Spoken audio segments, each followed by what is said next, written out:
The coolest thing about my job is I can take my career to great heights. Being an electrician is about pulling in all the wiring for a building. It's about doing the electrical distribution for either your house or a large plant facility. So we get to work in a lot of different things in a lot of different places. I love my job. One of my favorite things is actually working up on lifts at high heights. It's kind of exciting. It was purely by fluke that I ended up being an electrician. I was a university student. I had a lot of debt at the time. I needed to make money.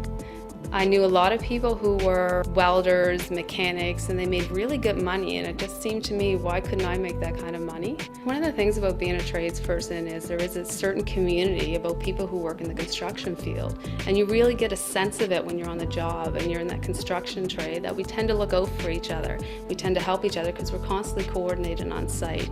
And historically we always talked about it as a brotherhood, but the reality is there's women in it now, but it's still got that family sense to it. Well, if you want to become a journey person electrician today, you can certainly work residential.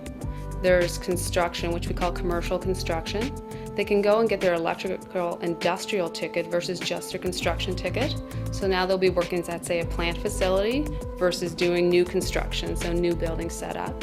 They'll also be doing service work and troubleshooting. Renovations is a big one nowadays. A lot of people are doing renovations in their home. Definitely for electrical, math and science are a big deal. You really need to have strong mathematical skills. One thing that helped me is making sure that in high school I took grade 10, 11 and 12 academic math. It made it a lot easier for me in the long term to do troubleshooting as opposed to people who didn't have those skills. I learned a lot about myself in this trade. I think when you find something that fits your personality, you grow as a person. And definitely with electrical, that was it for me. And part of it wasn't just because I was an electrician, it was because I was in the construction trades. And I learned a lot mechanical skills that helped me gain a lot of self-confidence. That confidence helped me in all aspects of my life and career. If you think the construction trades are for you, you should go for it no matter what anyone says. Oftentimes those people who told me I couldn't make it are the ones who are patting me on the back today for what I've done. So follow your heart.